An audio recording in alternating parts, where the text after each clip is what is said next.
Olá, boa noite, pessoal. Bem-vindos a mais uma live. Hoje a gente vai receber a Andreia para um papo super legal sobre tendência. Vamos aguardar o Instagram ir chamando todo mundo. O maridão já entrou. E aí a gente aguarda a Andreia chegar e o pessoal também. A Andreia já chegou, já vou chamar ela para a gente começar.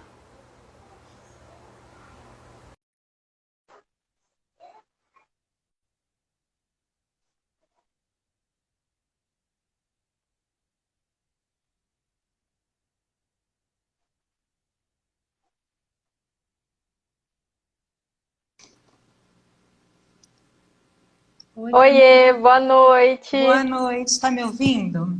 Tô ouvindo perfeito. Ah, que eu tive que pôr no 4G, que na hora que você entrou não tava, a Wi-Fi não tava pegando aqui.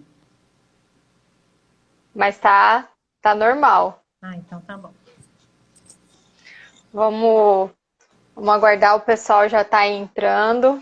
O Instagram demora um pouco para ir avisando, né? Ah, e fora que tem gente que entra, tem gente que não entra, eu já tô acostumada com isso.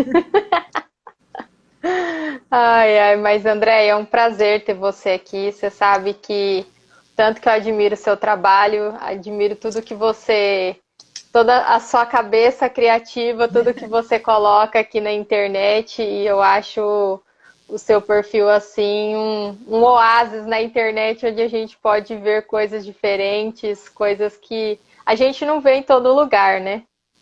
Ah, obrigada, Camila. Para mim é bom porque é aquilo, né? Às vezes a gente pensa em parar, mas sempre tem alguém que recebe o que a gente faz com amor e com carinho, então a gente acaba continuando, né? Com certeza. Bom, então você se apresenta para o pessoal que não te conhece, fala um pouquinho sobre sua trajetória, sua história. Bom, vai ficar aqui com o negócio, né? A luz do. Como chama esse negócio de Ring luz? light. Ring light, mas tudo bem. Bom, para quem não me conhece, né, eu sou Andréa Silva Pinto, eu trabalho com pesquisa de tendência, já vai fazer mais ou menos uns 13 anos.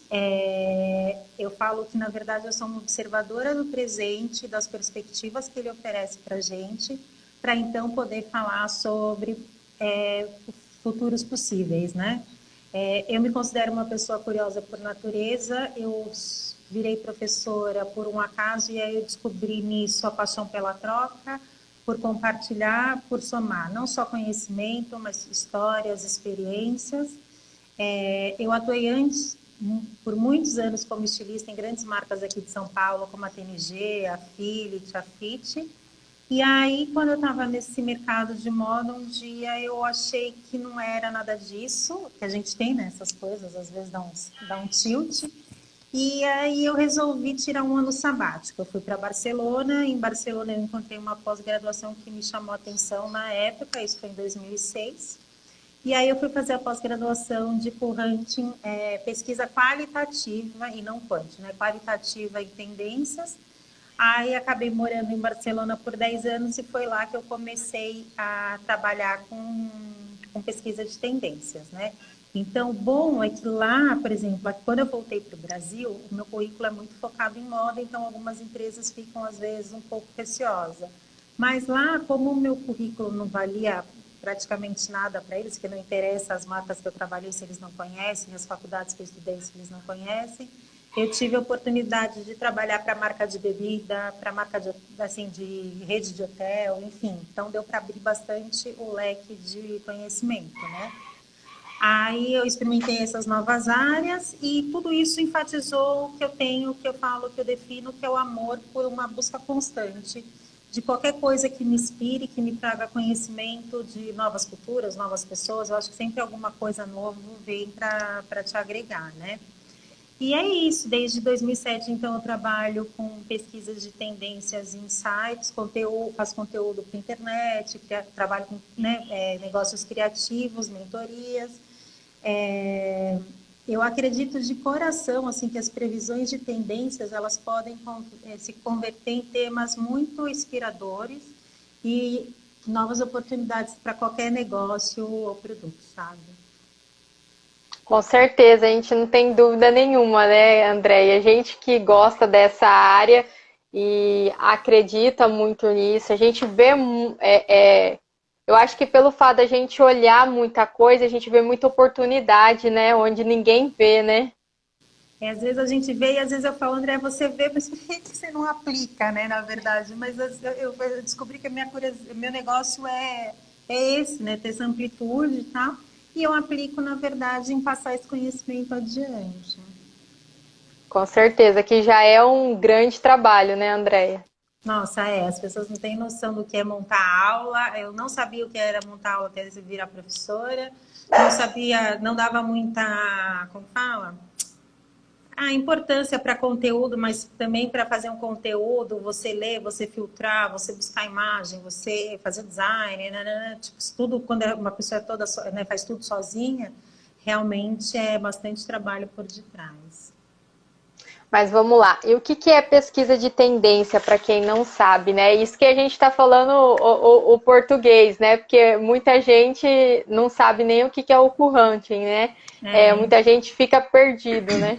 então, vou te falar uma coisa. Antes de eu te responder o que é pesquisa de tendência, eu queria falar um pouco sobre a termologia tendência. Por quê? Porque hoje em dia o termo está muito banalizado, né? A palavra ela perdeu um pouco a clareza do seu sentido. Então, o que acontece? O termo, né, tendência, ficou muito popular por causa da moda. Então, ele ficou massificado por causa disso.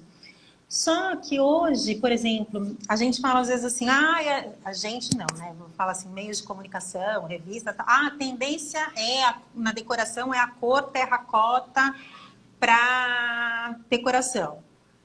Aí o que acontece? Isso leva as pessoas a pensarem que a tendência é algo que está circulando agora e que vai morrer logo.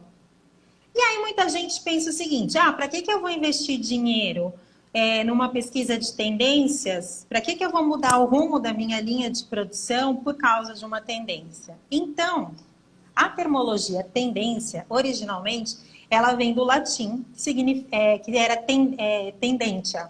Tender a algo, se sentir atraído por algo. Então, assim, quem se dedica a pesquisar, a tendência significa uma nova manifestação de mudança. Essa nova manifestação de mudança, o que ela faz? Ela desbloqueia novos valores e novas necessidades humanas. E geralmente ela está sustentada por alguma indústria, por algum segmento, por um público, aqui na sociedade, a forma como a gente se comporta, tal. Mas é importante realmente que ela esteja alicerçada em alguma novidade, em alguma nova necessidade, para ela realmente significar algo relevante. Então, a tendência ela ajuda a gente a entender as demandas do presente enquanto a gente está planejando o futuro, né? Então, assim, o papel de uma tendência nada mais é que inspirar, atualizar, identificar oportunidades, ameaças, decidir onde você vai investir, guiar, de repente, a implementação de uma inovação no seu negócio, no seu projeto, né, e tal. E aí a gente tem dois tipos de tendências, que são as macros, que elas estão mais conectadas com comportamental, abrangem vários setores do mercado, leva um tempo para ser instalado na vida das pessoas, e ela geralmente é bastante disruptiva, né? Já a microtendência, o que acontece? Ela traduz uma macro, né? Então, ela tipo como se fosse um funil. Ela geralmente está conectada a um setor, ela pode ser relativamente local, porque nem sempre uma coisa que acontece, sei lá, em São Paulo vai funcionar do mesmo jeito no Rio, do mesmo jeito em Belo Horizonte. E ela tangibiliza esses desdobramentos das macrotendências no nosso dia a dia, né? Então, assim, você falou hoje do termo current. Hoje a gente tem muitos termos relacionados à pesquisa de tendência. Se fala em current, se fala em futurologia, previsão de futuro. E a gente também tem outros termos que definem a nossa indústria e o nosso trabalho. A gente pode gerar insight, a gente pode gerar inovação, a gente pode ser um lab, né, de ideias, enfim, N assuntos, a gente pode projetar futuros e por aí vai. Aí, voltando lá na sua pergunta inicial, A pesquisa de tendência ela é importante para qualquer negócio, para qualquer setor, porque ela é uma coisa estratégica. Ela te ajuda a tomar decisões um pouco mais assertivas. Então, assim, pesquisar tendência, eu brinco muito em sala de aula que é como se fosse você bancar um trabalho de um detetive, tipo um CSI da vida, sabe? Só que no caso, em vez da gente estar procurando, sei lá, tipo, quem é o assassino, indícios, né? Tipo, por que aquele assassinato aconteceu, a gente está procurando padrões e mudanças no lifestyle do nosso entorno, né? Da nossa sociedade. Então, essas mudanças, elas podem ser mudanças de atitude, mudanças de mindset, de estilo de vida que vão contra a corrente do pensamento dominante. Então, assim, tudo que às vezes é contraponto, eu digo que é uma ponta de um iceberg. Então, é sempre bom a gente ficar de olho. Pode ser que tenha um significado, como pode ser que só seja mesmo uma coisa aleatória, né? Então, assim, o objetivo de uma pesquisa de tendências para qualquer setor, eu falo que ele é identificar esses movimentos emergentes, a gente poder entender o presente, o que está acontecendo, para poder desenhar possíveis futuros impactos, escolher um caminho desejado, para daí idealizar estratégias, né? Então, assim, é uma informação super relevante para todo mundo, para qualquer tipo de pessoa, para qualquer tipo de profissional, porque, assim, não dá mais para a gente ficar ausente de saber o que está acontecendo no mundo. A gente precisa saber o que está acontecendo no mundo, não só no nosso mercado, mas também fora do nosso mercado, porque, às vezes, o que acontece fora pode te gerar um insight para você ter uma ideia melhor para o seu projeto, para o seu negócio, enfim. Com certeza, te dá um norte fantástico aí, igual você falou, até na concepção mesmo da ideia do que fazer, de que negócio investir, do que investir dentro daquele segmento, né, Andréia? Ajuda muito. As pessoas precisam. Eu falo assim que quando eu cheguei no Brasil, eu dava o curso com a nomenclatura de co-hunting, né? E eu falo que o co-hunting ele não é uma profissão, ele é uma característica pessoal. Então, a mesma coisa aí, se eu pego o co-hunting, né, e elaboro um pouco mais para pesquisa de tendências, eu não acho que a pesquisa de aliás, não posso falar isso. A pesquisa de tendência, ela é uma profissão, é a minha profissão. Só que eu acredito que qualquer profissional de qualquer área, independente do que ele se dedica, ele pode ser um pesquisador de tendências. E com certeza, se você é um profissional, vou dar um exemplo aqui, sei lá, da área da saúde. Se você se dedica a pesquisar, provavelmente você vai potencializar a sua carreira, o seu trabalho, o seu mercado. Com certeza. E quais as habilidades que você considera assim, necessárias para ser um pesquisador de tendências, né? Eu acho que primeiro de tudo a gente tem que desaprender. A gente tem que esquecer desses comportamentos preconcebidos, né? Então, assim, se você não gosta de pagode, mas você cai na mão um projeto, um produto que você tenha que fazer pesquisa de campo, que você tem aqui em festas, você tem aqui em shows, tipo, você não pode ir munido de preconceitos. Você tem que, tipo, simplesmente esquecer tudo o que você acha a respeito daquilo. Então, eu acho que isso é um ponto principal, porque você vai precisar analisar as coisas sem preconceito. Eu acho que, assim, você tem que ser uma pessoa muito observadora, muito curiosa, ter uma intuição, saber fazer as perguntas certas para poder ler nas entrelinhas, porque eu acho muito interessante, eu fiz uma vez um curso no Google de empreendedorismo digital, e aí eles usaram uma metodologia do design thinking, que é quando você vai, por exemplo, você vai fazer entrevista e você volta, né, faz todo aquele trabalho com os post-its. E na entrevista, uma das coisas que eles mais falavam era isso. Quando você está entrevistando alguém, que a pessoa está te falando, tem que ter uma outra pessoa do lado analisando a fala dela, porque nem sempre o que ela fala é 100%, assim, talvez tenha mais coisas ali, né? Então, a outra pessoa, ela tem que meio que falar, não, ela falou, mas ela estava um pouco insegura, talvez ela quisesse abordar. Então, assim, a gente tem que aprender a olhar, a ler nas entrelinhas, né? Ter um poder de comunicação, porque se você faz boas perguntas, você vai ter boas respostas, você vai ler nas entrelinhas. Então, você tem que ter um poder de comunicação para poder sintetizar isso e passar para o seu cliente, ou, enfim, para quem seja, para os seus alunos, no meu caso, né? E tem que ter essa coisa que nem... Já que eu estou falando que a pessoa tem que não ter preconceito, ela também tem que ter uma atitude aberta e tolerante. Um ponto principal, que eu falo que é uma habilidade principal para quem se dedica a isso, é você prestar atenção na juventude. Por quê? Porque eles trazem muitas narrativas emergentes, seja na forma de comportamento, na linguagem. Então, assim, tem que estar ligado nessa galera mais nova, no que eles escutam, no que eles veem.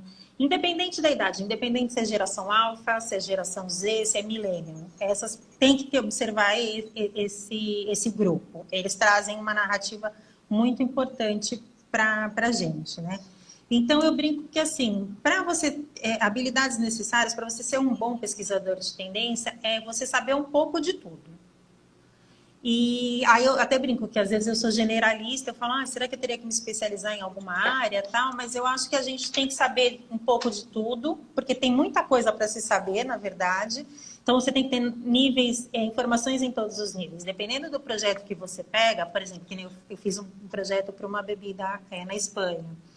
Então a gente tinha um sociólogo, um antropólogo, pessoas de outras áreas para fazer esse projeto ser mais rico em informações e detalhes. A gente tem que perguntar muito o porquê das coisas, né? Não é, isso é assim porque é assim. Não, mas por quê? Por quê? Sabe aquela coisa, o Alberto Roberto, personagem do Chico Anísio? Eu não sei se a referência é da sua época, mas é muito assim, por quê? Por quê? Por quê? Tem que ficar, né, perguntando muito o porquê. E eu falo que o segredo, na verdade, não é ver mais, né? Assim, tipo, é uma frase que tinha em espanhol faz mais sentido. Não é ver mais, é simplesmente você olhar para as coisas de uma forma diferente. Então, eu acho que essas são as habilidades necessárias. Que legal. Eu gosto muito dessa coisa do olhar de vários profissionais juntos, né? Eu acredito que cada um traz a sua perspectiva diferente e isso em conjunto traz insights maravilhosos, né? Eu acho que as empresas aqui no Brasil, elas deveriam inserir mais isso dentro da própria empresa, né, Andréia? Não é uma coisa comum que a gente vê, né? Eles acham que não, que só o criativo tem a criatividade, só o marketing pode falar de marketing. Às vezes você tem um insight, assim, né, uma coisa assim que você fala, nossa, não pensei pela perspectiva. E aí, naquilo ali, você já formula alguma coisa que vai se desenrolar muito melhor, né?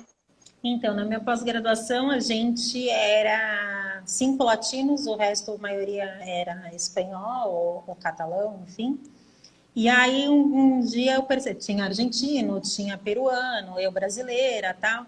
E você percebe, na verdade, que assim, por mais que às vezes a gente não tivesse uma cultura e uma educação muito diferente, era isso que enriquecia os projetos que a gente fazia. Se a gente pensasse igual, talvez a gente se todo mundo propusesse a mesma direção, não ia ter aquele e se, né? Então, assim, eu acho que por isso que a importância também de sair da bolha, né? Quando a gente fura a nossa bolha, às vezes você não precisa concordar, você só escuta. E aí, às vezes, aquilo que você escutou vai madurando na sua cabeça, vai te dando um insight, ou pode te fazer até mudar de uma opinião, enfim. Então, assim, a troca com o que é diferente é importante. As empresas, elas não conseguem colocar as pessoas numa mesma mesa de vários departamentos sem que saia, sei lá, um estresse ou uma briga de ego, porque, enfim, aí cada empresa também com o seu problema. Mas eu estava lendo um livro esses dias que ele fala exatamente assim, que a gente é uma sociedade que a gente não incentiva desde sempre as perguntas. Então, assim, no ensino escolar, criança que pergunta muito, a professora fica irritada, por exemplo. e que não, que a gente tem que incentivar as crianças a perguntarem, porque a gente cresce como um profissional que pergunta mais, e quanto mais você pergunta, mais o seu repertório sempre vai aumentar. Então, eu acho que isso também é um outro ponto importante. Legal. E como realiza essa pesquisa? Então, tudo depende assim, ela pode partir de um desafio que você tem, de um projeto ou de um negócio, de uma pergunta de um cliente, ou até mesmo da sua simples curiosidade por um tema qualquer, né? Então, a partir desse ponto de pesquisa, de partida, eu falo que a gente começa a investigação do tema. Essa parte de investigação é assim, a gente começa a buscar os sinais do novo. O que seriam isso? Coletar sinais de tudo aquilo que de alguma forma te causa uma estranheza quando você lê, sei lá, manchete de alguma coisa. Eu já estava vendo casca de banana que vira vinho. Eu falei, oi? Tipo, me causou uma estranheza. Então, guarda essa informação aqui, porque aí daqui a pouco eu vou ter um sinal ali do cogumelo, do cactus que vira tecido respirável, eu vou unindo os sinais. Então, tudo aquilo que causa estranheza, tudo aquilo que você acha interessante, ou que na sua perspectiva, na sua visão é diferente, é um sinal. Então, você vai coletando essas informações. O que acontece? Esse primeiro momento é um momento de juntar informação. Então, seja você fazendo uma pesquisa digital, explorando no Google, lendo artigos de portais específicos do tema. Se está em inglês, não sabe, eu falo, joga no Google Translator, que ele te dá uma ideia geral. Podcast, livro, série. Hoje a gente tem, né, uma série de séries com temas muito relevantes e que fazem conexões uma com as outras. Exposições, tudo nesse momento é válido, né? Então, assim, é a hora de abrir o leque para ver o que está acontecendo em relação ao teu ponto de partida. Então, eu brinco que é, tipo, tudo ao mesmo tempo agora. E tem um ponto importante que eu ainda como falo, tem um trabalho árduo nesse sentido, que é a hora também de saber parar, né? Porque senão você vai, desembesta e não para mais. Então, você tem que saber parar. Aí, nesse momento, sim, também é importante você sair da bolha, você fazer uma pesquisa mais abrangente, mais inclusiva. Eu fiz faculdade de propaganda e marketing, eu nunca vou esquecer de uma frase que um professor falou, que ele disse assim, se vocês querem ser bons profissionais, vocês têm que ler desde Contigo a best-seller. E eu acredito muito nisso.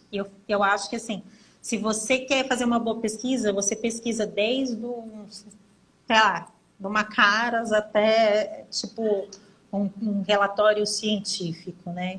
Então, nessa parte de coletar os sinais, você transita por vários assuntos, por várias áreas, tipo, tudo aquilo que está fora do seu cotidiano, você vai trazendo, né? E aí eu falo que, assim, é uma prática, é um momento que você tem para exercitar o seu olhar, para exercitar esse olhar para coisas diferentes, né? E aí eu falo que é onde você também aumenta a profundidade de conhecimento do tema. Às vezes você não sabia nada e de tanto que você começa a coletar informação, você tipo, já tem ali um conhecimento bastante relevante, né? Aí o segundo passo é filtrar tudo isso, porque tem coisa que vai, depois que você juntar, vai ser importante, tem coisas que não. Aí, para filtrar, tem várias metodologias. Tem gente que usa alguns sites de web, alguns apps. Tem gente que faz as anotações manuais, enfim.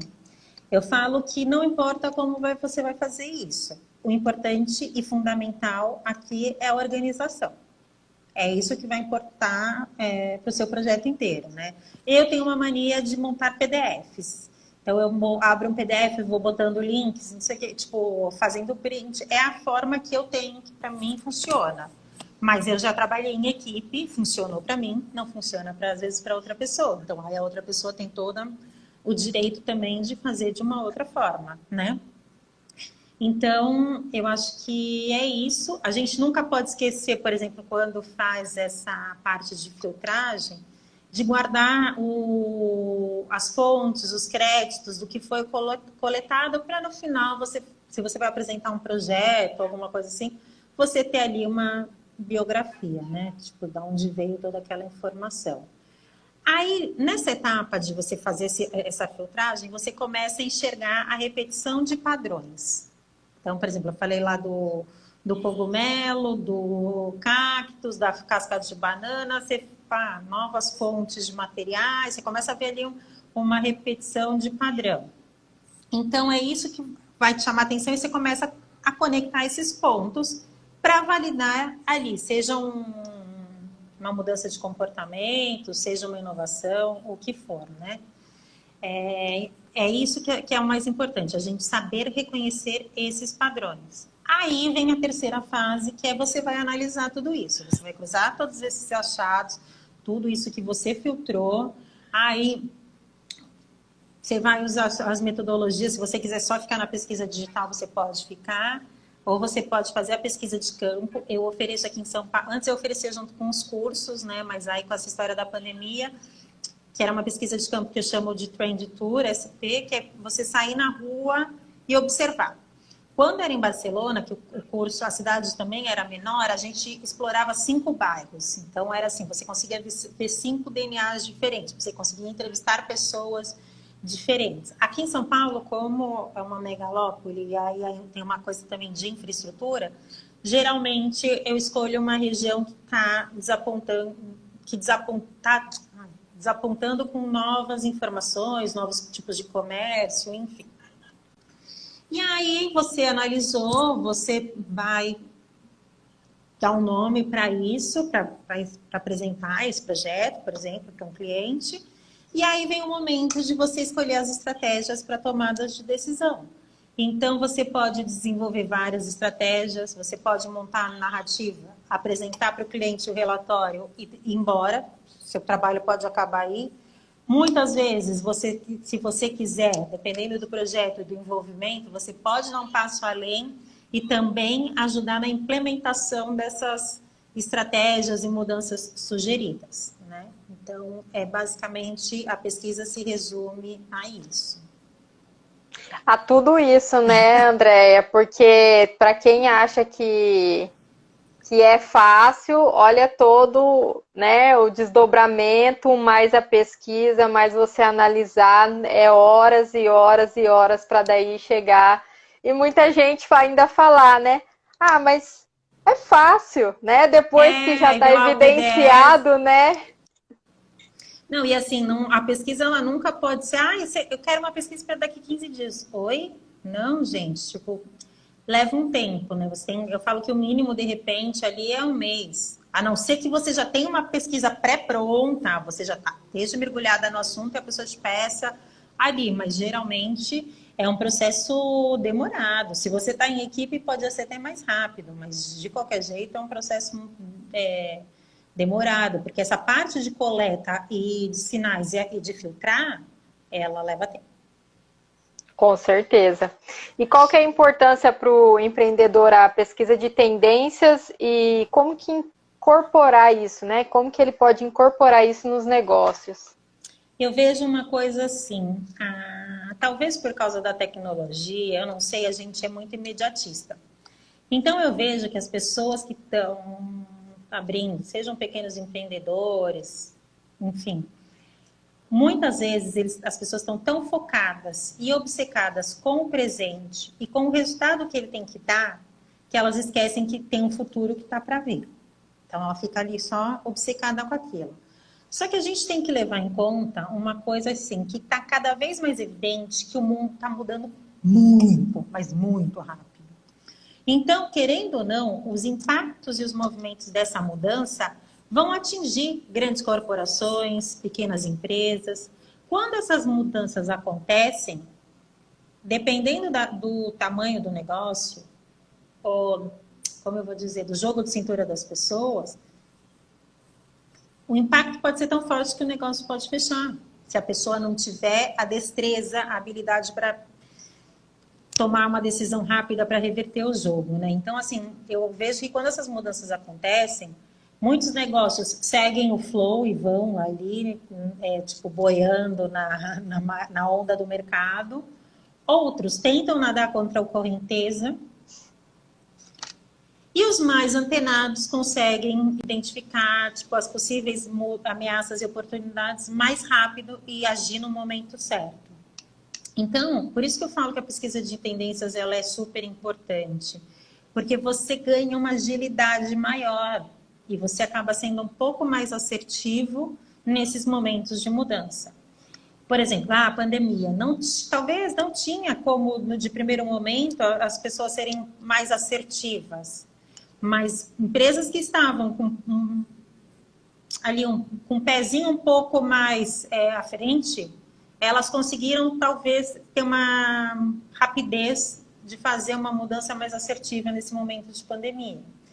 Então, assim, eu acho que os empreendedores eles precisam usar as informações de uma pesquisa de tendência para pensar em novas maneiras, para rever o percurso, fazer um planejamento mais seguro em relação às decisões. Eu, por exemplo, agora estou trabalhando com uma marca que ela vai fazer um trabalho sustentável no Marrocos e vender na Europa. É uma marca que vai nascer na Espanha. Então, assim, todo o trabalho que eu faço com as pesquisas de tendência está ajudando a gente a montar também o branding e o planejamento estratégico da marca. Então, assim, a marca, ela ainda não saiu do papel, aliás, ela não saiu do papel, ela tá saindo, né? E quando ela chegar no mercado, ela já vai estar preparada tanto para futuras oportunidades e futuras ameaças que ela vai ter. Então, ela já vem com um pouco mais de alicerce do que se ela não tivesse esse trabalho por detrás. Que legal. É muito importante isso. Eu falo que é você ter esse norte e já vir preparado. Eu acho que, né, quem está abrindo algum tipo de negócio tem essa possibilidade, né, de estar mais firme, e quem já está com o negócio andando também tem a possibilidade de se calçar, né? De estar vendo o que está acontecendo e tentar ter esse olhar do que ele pode fazer, o que está ao alcance dele fazer e o que já dá sinais que vai ficar diferente daqui a um tempo, né? Porque eu acho que tudo dá sinal na vida, né, Andréia? Tudo, todas as situações dão Na sinais. verdade, a vida dá muitos sinais, né? Dá Ela dá muitos muito, sinais. Mas, muito. assim, holisticamente, ou karmicamente falando, ela dá sinais pra gente no pessoal. E é isso, se a gente parar para pensar, prestar atenção, o que está acontecendo no mundo, ele está dando sinais pra gente em relação aos nossos negócios. Com certeza, e o tempo inteiro, gente. O tempo inteiro. E quais as principais mudanças que você acha que a gente vai ver aí em alguns anos, independente do segmento? Eu acho que a gente está vendo agora falar muito assim, a gente estava falando muito sobre impacto social, agora a gente está falando sobre um impacto positivo, né? A gente está falando de uma economia circular que passa para uma economia regenerativa, porque a gente tem que começar a se preocupar com as fontes com os recursos, né, naturais. O crescimento, por exemplo, de testes para cidades inteligentes. Então, desde uma cidade que vai ter uma calçada que ela vai conseguir derreter a neve vai escoar e essa água vai voltar para o bairro. Então, a gente está vendo isso. Em Roterdã, tem ali eles construíram uma vila que eles estão testando um projeto piloto que a própria vila se retroalimenta para depois até poder levar, por exemplo, para países de subdesenvolvimento, como a África, enfim, não lembro agora qual, e a Índia. Aí a gente também vê o tema holístico aí, ele permeando todos os setores, né? Então, assim, eu falo que a gente tem alguns tópicos, que é uma reforma radical, no que a gente precisa estar responsabilizado para se responsabilizar pela diversidade, pela inclusão, pela sustentabilidade e pelas práticas de responsabilidade social do mundo corporativo, né? Então, assim, as marcas têm que estar preocupadas se elas estão reduzindo suas pegadas de carbono, se elas estão melhorando as práticas trabalhistas, se ela está fazendo parte do comércio justo, desde assim, tipo, de doação para caridade, fazer um trabalho voluntariado na comunidade. A gente está falando de uma coisa também local, né? Porque aí, se cada um vai fazendo localmente, globalmente a gente vai estar bem melhor do que se possa imaginar. E aí as políticas corporativas, elas têm que pensar agora que elas precisam se beneficiar o meio ambiente. Não dá mais para se isentar disso. A gente tem aí um paradoxo tecnológico, né? A gente vê os cobots que são... Está vindo muito essa coisa dos robôs colaborativos que interagem com humanos. Então, hoje em dia, tem criança nos Estados Unidos que acha que a Alexa é uma pessoa da família, né? Mas fora isso, estão sendo criados outros tipos de robô. Então, você já tem cachorro, robô, gato, robô, tem robô que interage, robô que não sei... Então, isso é uma coisa assim, que está crescendo. A gente precisa também ter aí um trabalho até também de alfabetização digital para as pessoas, né, para elas entenderem, e para isso ser democratizado, porque não adianta nada que agora, nesse momento, esse tipo de robô ele está num patamar mais elevado, né, da sociedade. Assim. Por um outro lado, o que a gente vê? A gente vê uma infodemia, as pessoas estão cansadas da tecnologia, a gente vê essa coisa de obesidade da informação, a gente vê uma fadiga por parte das pessoas quando se fala em influenciadores. Então, assim, eu acho que a política de tecnologia, ela precisa de uma redefinição e também de uma política de segurança mais efetiva nessa parte, né? Então, assim, em relação ao meio ambiente, que eu falei das economias regenerativas, né? Então, assim, a gente está passando do que era urgente para uma emergência. As nossas fontes, os nossos recursos estão acabando. E a gente não pode esquecer e não pode deixar de levar isso em conta. Então, os negócios agora eles têm que ser regenerativos para criar um futuro mais sustentável e remodelar seus modelos de fabricação, de distribuição, enfim. E eu acho que também tem uma coisa que a gente tem visto muito, assim, a gente passou aí pela eleição dos Estados Unidos, né, do Trump e do Biden e tal, então, assim, eu acredito muito que novas alianças em relação às relações internacionais vão ser reformuladas, vão criar outras tensões políticas com efeitos colaterais que a gente ainda não sabe o que vai acontecer, mas isso vai acontecer. Então, é outra coisa que vai dar um impacto daqui para frente. Quando eu falo daqui para frente, o que eu ia falar também que eu esqueci lá atrás? Que pesquisa de tendências, geralmente, quando a gente faz qualquer tipo de previsão ou diagnóstico, é sempre num tempo de 2 a 5 anos.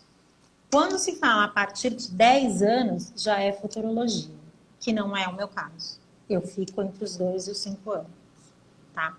Então, eu acho que essas são as mudanças que vão impactar muitos segmentos por aí. É bom ficar de olho, né? A Andréia aí já deu um panorama super legal de muitas coisas que a gente já vê os sinais, né? Muitos sinais. Tem coisas que tem muitos sinais, outras já estão mais ou menos, mas todas já estão aí, né, Andréia? Porque é isso, as tendências, por exemplo, uma macro tendência, ela dura geralmente, como ela está ali conectada ao comportamento, ela dura mais ou menos de 10 a 15 anos, porque o comportamento, ele começa, mas ele vai ganhando força, ele vai mudando, ele vai se adaptando, se adequando, tá? Então, quando a gente começa a observar isso, por isso que eu falo que tem algumas coisas que é um trabalho constante que a gente faz. Que nem outro dia eu estava numa sala do Clubhouse, porque a tendência é a sustentabilidade. Eu falei, gente, sustentabilidade não é mais tendência, ela é um tema recorrente. Ela já faz parte. Ela já está inserida, né? Então, assim, a macro tendência já não é sustentabilidade, é como fazer as coisas serem regenerativas. Como você fazer esse descarte dessa blusa virar um material que possa ser produzido um tijolo, sei lá, né? A gente aí tem a inovação, a gente tem as pessoas que trabalham com esse tipo de criatividade para isso, mas a ideia agora é essa, a gente precisa criar novos recursos. E fala um pouquinho do seu curso, de tudo que você oferece para o pessoal, tudo que você disponibiliza, que são bastante coisas, né, Andréia? Então, na verdade, assim, eu tenho um curso onde eu tem a parte teórica, tem a parte mão na massa, porque minha intenção é fazer que as pessoas ponham mão na massa para elas entenderem todas as etapas da pesquisa, né? Porque não tem como eu falar a pessoa não fazer uma prática, porque ela não vai entender nada, e ali durante a prática ela tem eu estou aqui para dar um suporte, né? Vamos dizer assim. E geralmente o tema é livre, a pessoa pode pesquisar um tema que seja do interesse dela, ela pode pesquisar um hobby, enfim, alguma coisa para o seu profissional e tal. E aí a gente vai pensar, né, nessa pesquisa de hoje, como a gente desdobraria isso para um futuro. Aí, antes da pandemia, a gente tinha pesquisa de campo, agora a gente não está tendo, por enquanto. E a partir de um certo momento, eu comecei a fazer aulas individuais. Porque, às vezes, a pessoa já fez meu curso, ela, por exemplo, tem uma aluna que trabalha numa seguradora, ela já fez o curso, e aí, no começo da pandemia, a gente fez umas aulas individuais até para ela entender o caminho, enfim, a gente conversou muito, ela me apresenta coisas, eu também. Eu tenho um trabalho que eu mentoro alunos, marcas, presto consultoria para as marcas em relação, desde o co-hunting da pesquisa, uma ajuda como um braço para a criação do branding da marca. Eu lancei no final do ano passado um projeto que chama Tutorial de Curiosidade, que é para ajudar as pessoas a aumentarem o repertório. Então, assim, na verdade, eu só cutuco como que é? Cutucar a onça com a vara curta, né? Para a pessoa pensar, trabalhar e tal. Então, também tem isso.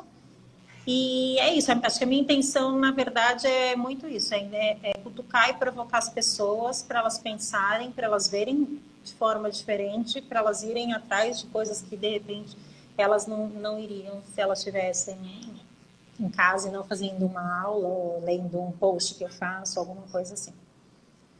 Você acha que a, essa sede, essa curiosidade pelo diferente, sair fora da bolha, é um comportamento que você vê muito ou você vê isso pouco? As pessoas vivem muito no automático e elas não têm essa, igual você falou, se cutucar com a vara curta, cutucar o outro, ir pro mundo, ser mais aberto.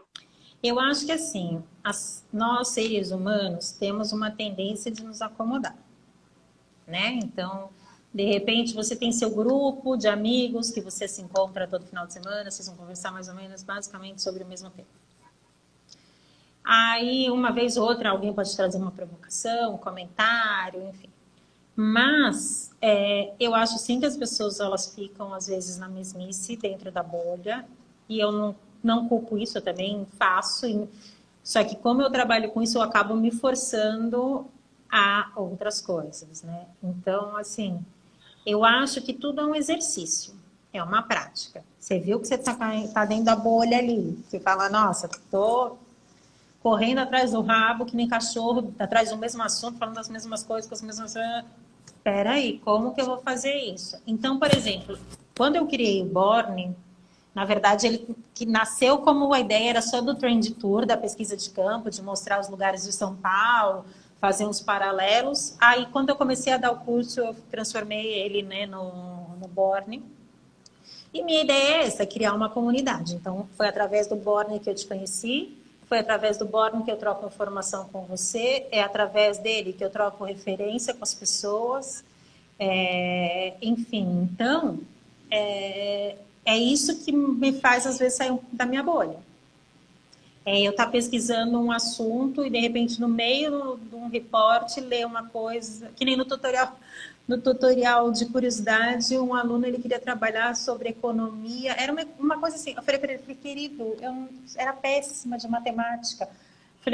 Aí ele me falou o assunto, antes da aula, eu tive que pesquisar para poder saber o que falar com ele. E quando a gente fez a aula, eu falei para ele, graças a Deus que você me procurou, porque senão eu não ia nunca ler ou me informar sobre esse assunto. Então, eu acho que é isso, a gente tem que se provocar, porque ninguém vai te provocar.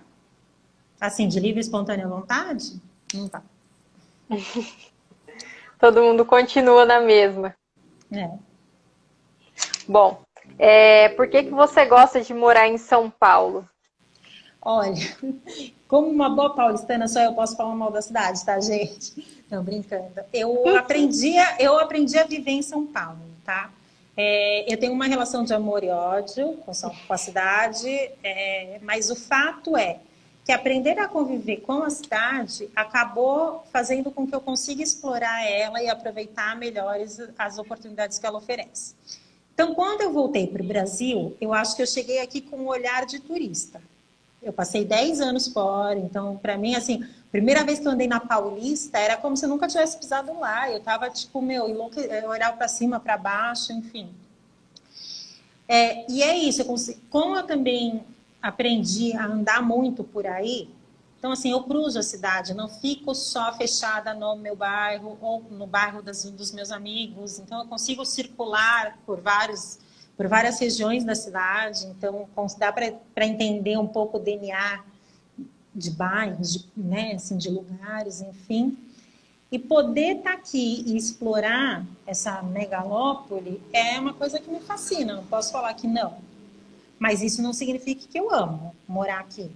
Eu gosto. Aprendi a gostar.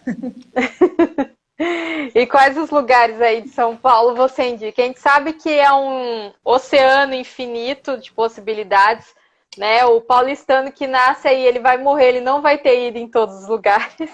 A gente sabe assim, mas quais são os lugares assim que você gosta e que você acha que as pessoas vão ter uma experiência legal? Olha, é assim, depende muito, né? Porque tem os pontos turísticos que eu acho que eles são bastante interessantes, os museus, as galerias. Eu sempre faço esse roteiro como assim, se eu fosse para tal cidade, o que eu ia ver? Eu ia ver museu, ia ver os pontos turísticos, mas eu também ia querer conhecer uma coisa que nem todo mundo está acostumado a fazer. Então, quando eu morava em Barcelona, isso era uma coisa que eu gostava de fazer, de receber as pessoas e levar elas para assim, lugares que elas não iriam se elas não tivessem com alguém local, desde um bar, uma loja. Então, eu acho que isso é importante, né? Então, assim, tem muita coisa legal fora do roteiro básico. Eu falo que, apesar da questão de segurança que a cidade pede para você ter um certo cuidado em relação a isso, eu acho que você tem que deixar levar, entendeu? Às vezes se perder num bairro, enfim. Explorar o centro de São Paulo, para mim, é uma das coisas que eu, às vezes, vou de dia de semana, às vezes eu vou no final de semana, e é uma coisa que me fascina, porque você tem umas arquiteturas antigas, você contrasta isso com espaços novos, super hypes, e tem uma mescla também da pobreza que circula na rua, né, que é algo muito típico da cidade. Então, tipo, tá tudo ali. Sabe assim? Tá tudo ali. Então, o centro de São Paulo, para mim, assim, é uma região que tem pipocado assim muitos lugares novos, abrindo com conceitos, né, mais hypados e tal. E você tem essa coisa mais antiga que também tem o seu charme. Então, eu gosto muito da região. Indico para quem Legal. quer passear. Mas cuidado com a bolsa. Eu falo assim que é muito isso, né? Toda vez que eu vou para alguma cidade, eu sempre quero ver os museus, tudo que me remete à história daquele lugar, a história que tem ali. E gosto de ir muito em lugares locais, que só os locais conhecem. Então, por isso que eu peço para todo mundo que vem aqui me falar qual o seu lugar, né? Porque você, Andréia, vai ter uma perspectiva, outra pessoa vai ter outra. E nisso a gente vai trocando cada lugar. Se você for parar um dia em algum lugar que alguém já falou aqui, você mais ou menos fala, ó, tem aquele lugar para ir. Então, assim, é muito, muito legal essa parte. E quais os instas que você indica para o pessoal que você gosta? Olha, eu acho assim, se a pessoa quer se dedicar à pesquisa de tendências, independente que a gente já conversou sobre isso do idioma, tá? Uhum. Que seja uma barreira, eu falo que, cara, graças a Deus existe Google Translator ou qualquer outro site de tradução. Então, vale a pena. Eu gosto muito, assim, de olhar uma vez por semana o Instagram, por exemplo, de jornais, tipo, New York Times, The Guardian de Londres, para ver o que está circulando. Eu gosto muito do perfil da Hilaine, que ela é antropóloga do consumo. Então, às vezes, ali tem uns questionamentos, tem umas coisas engraçadas, tipo, eu acho uma coisa interessante. Eu gosto muito dos Instagrams, do Meio Mensagem, porque como eu fiz faculdade de publicidade, na época eu assinava a revista, né, gente? Eu sou de uma época que não tinha internet, então eu recebia a revista e tal. Então, quando chegou a internet, eu seguia eles no Instagram, foi meio que um caminho, e aí você vê, tipo, o que as marcas estão tomando de iniciativas, tal. Então você consegue ver mais ou menos o que elas pescaram por aí, né? Tem o site da Perestroika, que é tipo uma escola, e a Perestroika tem um braço direito que é mais para o corporativo, que chama Sputnik Works. E eles têm uns artigos muito legais, tipo, e reportes também interessantes, que vale a pena dar uma bisolhada, assim. Tem uma revista que chama @Gama Revista, a Óbvios Agência, e algumas plataformas de pesquisa de tendências internacionais que, vez ou outra, eu dou uma olhada também, porque, né, faz parte do cotidiano. Mas o meu feed, por exemplo, ele é muito... Eu tenho muita coisa assim, tipo de... Eu procuro muito gente de arte, umas revistas independentes. Enfim, eu gosto de coisas que a imagem seja bonita o suficiente para me tirar daquele turbilhão, às vezes, de fofoca. E, sei lá, notícias que não me agradam tanto. Legal.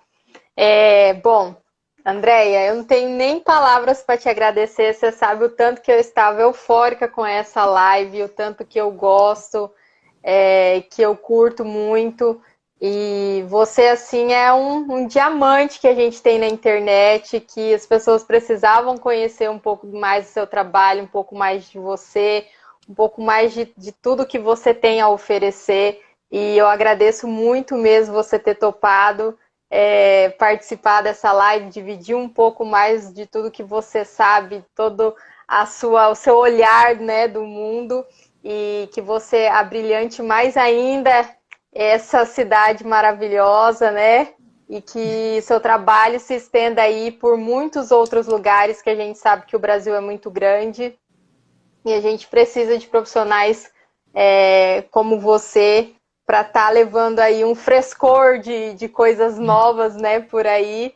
E que Deus abençoe muito mesmo você, seu trabalho. E eu tô aqui, eu sou só fã, você sabe disso, e tô aqui para curtir seu trabalho. Obrigada, fico até tímida, mas é verdade. Agradeço de coração os elogios que você me faz, enfim. E é curioso, porque quando eu coloquei que eu estava pensando em desistir, que você me mandou uma mensagem, eu falei, às vezes é isso, a gente só precisa de uma coisa assim, tipo, vai, faz, né? Então, A minha moça, fala oi, meu amor. Ela sempre aparece, né, meu bem? Aham. Fala oi. Oi. Vai virar youtuber? Oi. Essa daqui, ela já pediu para ter canal no YouTube já umas 200 milhões de vezes. Ela adora aparecer, né, meu amor? Sim. Então, aí você tem... Tchau. Você tem em casa, querendo ou não, um material bruto de pesquisa. Tenho. A gente já vai mapeando o que gosta, o que não gosta, o que... Até porque a geração dela vai ser uma das gerações, eu acredito, que mais disruptivas, que vão vir com questionamentos e comportamentos bem impactantes para os pais. Com certeza, eu falo assim que ser mãe, né, ela vai fazer 6 anos e a gente olha assim, a gente tenta preparar ela também para, não com o olhar que a gente foi criado, né, com os valores, obviamente, mas não da forma que a gente foi criado. Já ensino ela a observar muito. Está fazendo um bom trabalho, então. E tirar essa coisa de, ai, nossa, mas isso... Não, minha filha, olha tudo, olha livre. Corre o olhar que o mundo é grande demais. E deixa perguntar. E a gente deixa perguntar mesmo. E tentando responder. Quando a gente não sabe, vai no tio Google e ó, minha filha, mamãe descobriu. Tanto que quando ela quer alguma coisa, ela fala assim, ô mãe, o que é isso? O que é tal coisa assim? Ai, filha, a mãe não sabe. Mãe, vamos lá no computador para você já procurar? Tá vendo? Que ela já sabe. Já sabe é que muito legal. Tá Mas certo. muito obrigada, Andréia. Obrigada a você, Camila, pela oportunidade de compartilhar aqui o que eu mais gosto de fazer. Às vezes eu travo em falar, eu fico com vergonha, mas enfim, quando o assunto me interessa, eu fico até empolgada. Ah, mas é maravilhoso te ouvir. Se empolgue mais e faça mais lives, a gente está aqui para te ouvir. Eu acho que todo mundo que te acompanha, te conhece, fica feliz em poder ouvir você, tudo que você traz aí de novidade. A gente sempre está atento ao que vem por aí. Obrigada, Camila. Obrigada a você. Uma Tchau, boa tchau, noite. Andréia. Tchau, tchau. Boa noite. Tchau, tchau, todo Tchau, mundo tchau. que participou e obrigada. Obrigada, gente.